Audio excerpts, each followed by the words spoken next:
further, but what did Maryland do that really prevented your team from scoring more points? I just think their interior defense, and their pressure, just in general, their press, and then their pressure on the ball. You know, we had a lot of turnovers. I'm not exactly sure how many we had, but yeah, that the press really got to us, and the pressure bothered us, and I think that's one of the main things that prevented us from really attacking on the offensive side. Yeah. And then what are some things you guys could have done as a team to possibly pull it out with a victory? I just think our defense had to be better because Maryland's a high-scoring offensive team. And whenever you play teams like that, you have to bring your A game on defense. I think first half we brought it, and it was very close, and you know our intensity was up. But second half we kind of fell apart. And then just one more question. Knowing that Diamond is an explosive player for Maryland, was there like a plan to really kind of defend her more than other players? Yeah, I mean it's hard because Maryland has a bunch of shooters, so it's hard to kind of go double her because she can just kick it out to the shooters. But yeah, our game plan definitely was to kind of make it harder for her to score, which we did in the first half, and then the second half, you know, we kind of got in foul trouble and kind of threw things off. So yeah. Adam, you got a question? Yeah, and that actually seemed to be Maryland's thing, was that every like I went down to the second round, and like Maryland when Diamond and stuff, they had like a, you know, kind of like a minimum for like a first half, but then the second half they really kicked it up. Mm-hmm. I mean, so it seemed like Brenda Fries, I don't know what she says to her ladies during halftime, but whatever she says fires them up, and they come out explosive in the second half. All right, Adam, go ahead. Yeah. Now, first of all, congratulations on a really great season. So, what made you choose to go to Notre Dame after you went to Penn State and Texas? I think just when I went in the portal, I immediately had a connection with Coach Ivy and her staff.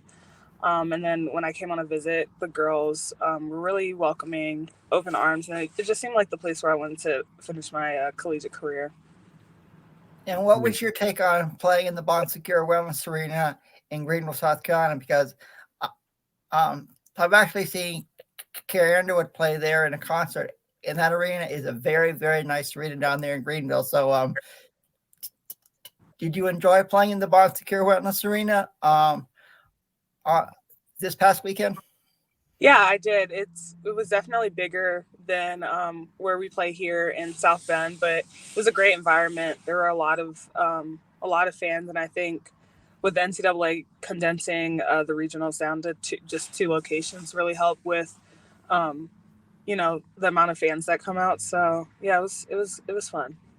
And if you ever get a chance to go explore Greenville, South Carolina, Lauren, it is a very beautiful city in the upstate of South Carolina. So I hope you get a chance next time to do some exploring, because there's a lot of really good restaurants down there.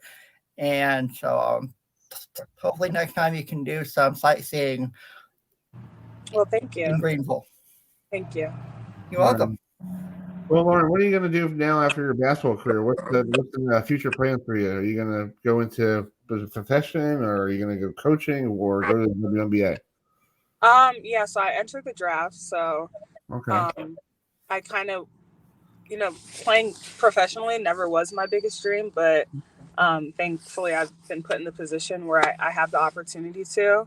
So I'm going to take that route, possibly get into coaching, and just kind of see where life takes me, I guess. Cool. That's cool. Hey, you could be the first pick for the Mystics. You know, you go back home to DC. Yeah, go back to DC. Play with Ellen DeLaDon. You know, that'd be cool. You know, she's a very good player. Yeah, that's awesome.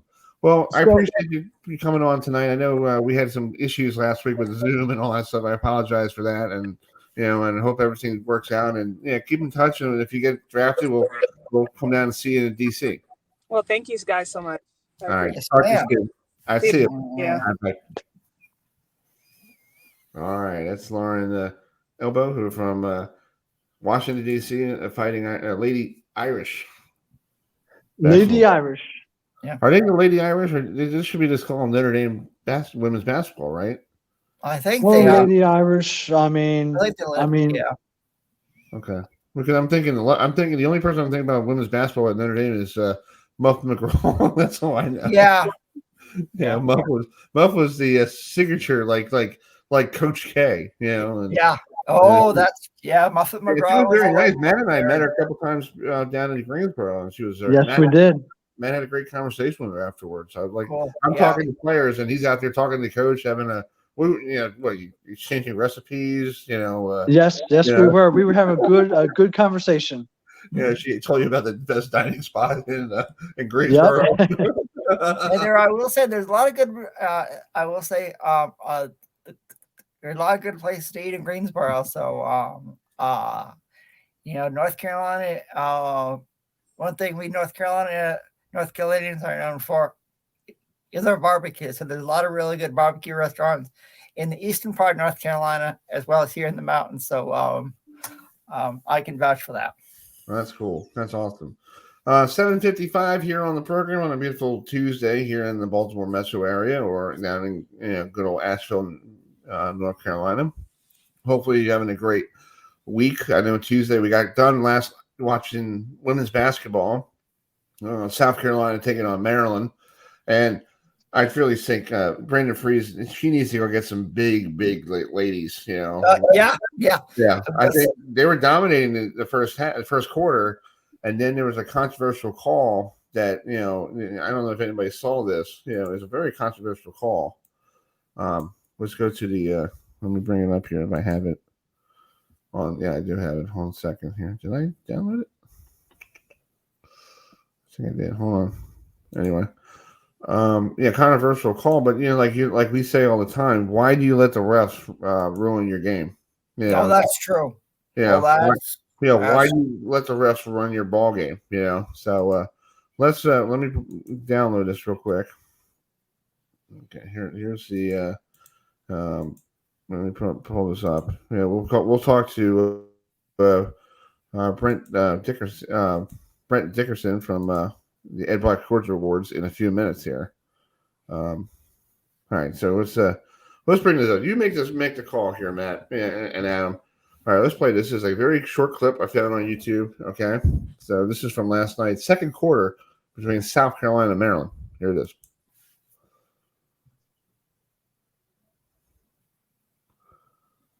I would consider that to be a charge. Yeah, it wasn't called. It was called. It was called on Maryland. To me, that was charged. It was like, Yeah, it should have been charged on South Carolina. Yeah. That changed the whole second quarter. Yes, it did. And Brandon Freeze was playing catch-up, ever since then. Wow. Yeah, crazy. Speaking of Maryland, they lost to South Carolina, and last night Herb FM Radio had their wonderful microphones down in Greensboro, South Carolina. That means my phone from here at our office. But we talked to Diamond Miler. I asked her career is over at Maryland, and what a way to finish your career with a tough loss. So I asked her after the game, what is your plans after? I know you got to take a couple days and a couple weeks to think about it because you don't want to do anything. And this is her answer from last night. Zoom, Chris, go ahead. Hey, this is Chris Heidel from Herbert Radio in Baltimore. This is for Diamond. Diamond, after taking a couple weeks away from this game, what are you going to reflect about your career at Maryland? We'll see the greatest points and all that stuff. I don't really know. That's a good question. Like I said, lucky for me, I have a lot of decisions to make this off season, so should be fun, and I'm just excited for whatever the future holds for me. So I could see Diamond Miller in the WNBA. I really could. I'd say she might be one of those top 5 picks. Oh yeah. Yep, I agree. Going in the top 5 easily. It's tough. I mean, she is an explosive. Just being able to make school history for the second year in a row, because this is the first time that the program has made it to the Final Four. It was just a once in a lifetime feeling, and to do it with the of course, your brothers that you've been in the weight room with all year, in the gym with all year. It just makes that moment even more special. Yeah, so let's talk about that game on. Let's talk about the game on Friday night. Houston, they were the the number 1 seed. You guys rolled, went to Kansas City, and you were basically the underdogs. And I guess you love being the underdogs because you knocked them off, and your team took over in the second half, like literally took over. Like this, you're pumping threes from. I think you sent one to St. Louis, one to Kansas City, the suburbs. It was like you guys were like on fire. Is that something that you guys have been doing all year? Like if you get somebody like one of your players, like Wong or one of your players, get fired up, you guys get right in the groove. Yeah, and a big part of that is Nigel Pack. I mean, all year he's been lights out from three. So he hit 7 threes that game, and that really kickstarted and juiced up everyone else basically. So I mean, when you have a good attitude, it's contagious. So once he started hitting and once we started seeing him rolling, everybody started rolling. And that's kind of how our chemistry goes, and that's how it's been all year. Yeah. I talked to Coach L on Thursday, and I asked him about the DMV, and he was very happy to talk about it. Like, he loves this area. Even his time back at George Mason, he tries to recruit in the Baltimore, DC area. And I guess you're one of those prized people that, he found. Plus, you had other people there on your roster. I think there's a couple others from this area. So I guess you got some kids from this area. It's great to be on that roster. Yeah. That's awesome. Yeah. Adam, you got a question for Anthony? Now, Anthony, we all know the Miami Hurricanes are a powerhouse in football and in baseball. So now, are the Miami Hurricanes a basketball school now? I mean, yeah, we like to think so, but just being known as one of the top collegiate athletic programs in the world is an honor. Whether that's baseball, whether that's football, it doesn't matter the sport. We're all rocking the same logo. We all represent the same university. So we're just happy that all of our athletics are shining in the brightest way. Yeah, you got to be happy with also the women's team. Sorry they didn't get a chance to beat LSU, but they made a run too. So it makes it looks pretty well that basketball right now is hopefully the basketball carries over towards baseball and football for next year. Of course. I'm hoping all athletics continue with this momentum we have rolling. I mean, it's always good to bring as many eyes to the university as possible. Yeah. Question: Jordan Hawkins, the kid from UConn, who's from Gaithersburg. Did you get a chance to play against him before, or do you know him? I know a little bit about him because we've been scouting the team, but to be honest, I really don't remember if I played him. It was so long ago, to be honest. Okay, but he's one of those firecrackers. It's like he gets in a rhythm. He just throws 3-pointers, and I think he was the tournament MVP for that region. Yeah. No, he's a great player. I've looked into him a little bit now that we have him coming up, and yeah, he's had an amazing season. He's definitely someone we're gonna have to look out for coming up. That's cool. Matt, you got a question for Anthony? Go ahead. Yes, actually, I have a couple of questions, Anthony. First question is, what does this mean for you and your team and the university? First time ever being in a Final Four in college basketball. And the second question is, what are you guys going to have to do in order to beat UConn? Yeah, so I mean, just having the opportunity to play at such a high level is a blessing in itself, and just being able to show that Coach L is still young in his coaching years and that he still has it in him, and just the team that he's built and the players that we've become over the year, just all the emotions poured out when that final buzzer sound. It means the world to all of us.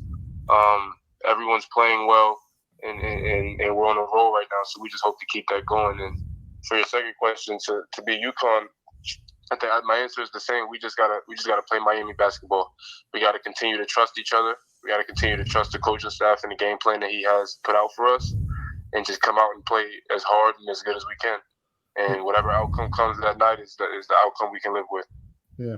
Well, Anthony, you guys got to keep dancing too, because it was funny to see Coach L dance on Friday night on TBS. He looked like he was back in the 70s. I was looking at it. I'm like, wow, he must be one of those go guys in the 70s. With the hips moving. Yeah.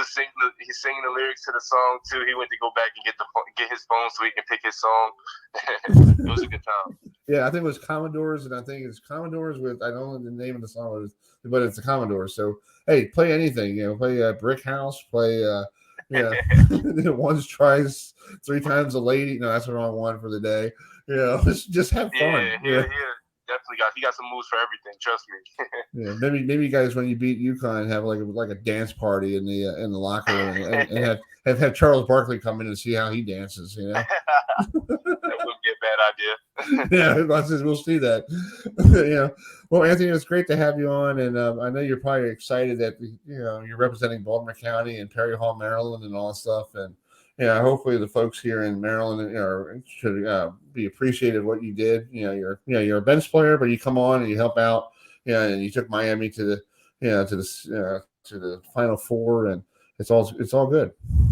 Yeah, trust me, it's all good. Well, keep it going, keep the winning streak going, and if you guys pull off the miracle and bring home a title, would you like to come back on next Tuesday? We got to keep this thing rolling. This is a good luck charm here. Of course. Anytime you want to have me, I'll be glad to come on. I always enjoy our conversation. All right, buddy. Well, have a safe trip down to Texas, and stay out of the tornadoes and all that stuff, and hopefully you guys be safe, okay? Of course. Thank y'all for your time. Y'all have a blessed day. All right, man. Talk to you soon. Thank you. You too. Thank you, Anthony. All right, that's Anthony, our good friend from Perry Hall, Anthony Walker. Saturday night, 8:49 tip. Well, probably around 9:15 by the time they get done with the first game. Miami taking on. Miami's not even ranked. They will be when this is done. They should be ranked. They'll be in the top 5. They should be in the top 5. So and they'll be representing the AC, and it's kind of cool. It's called they're representing the entire Atlantic Coast Conference. I mean, no Duke, no North Carolina. I mean, you have. Yeah, I have to show my brother. There's no Syracuse. Nope. Hey, you got Syracuse doing another good thing in lacrosse. So, Adam, what's bringing this gentleman? Yeah, I sure will. Our next guest is a living legend. He was inducted into the United States Lacrosse Hall of Fame, and one of the greatest defensemen ever. And he won a national championship as a coach and as a player. And he won Player of the Year, and is the only person in history to win Coach of the Year and Player of the Year. He's formerly the head coach of Johns Hopkins University, but now he made his travels north to Syracuse, New York, where he's a defensive coordinator on the Syracuse Orange men's lacrosse team. So let's welcome in to the show our good friend Dave Pietramella. So Dave, Syracuse isn't ranked in the top 25 right now, but what was it like as the head coach of Johns Hopkins, because you won a national championship up there too, and what was it like? Well, first of all, thanks for having me. Nice to see you guys. I hope everybody's doing well. Yes, sir. You know what? It was a privilege to have the opportunity to be the leader of a program that I actually had a chance to play and be a part of. That's a unique and special opportunity. Not many coaches get the chance to coach and be a part of their program that they played with. So that was obviously quite enjoyable. And then to have a staff that were all players at the same institution that I was at. Just again, very unique and special. And now I'm at another very special place. Syracuse University has been great.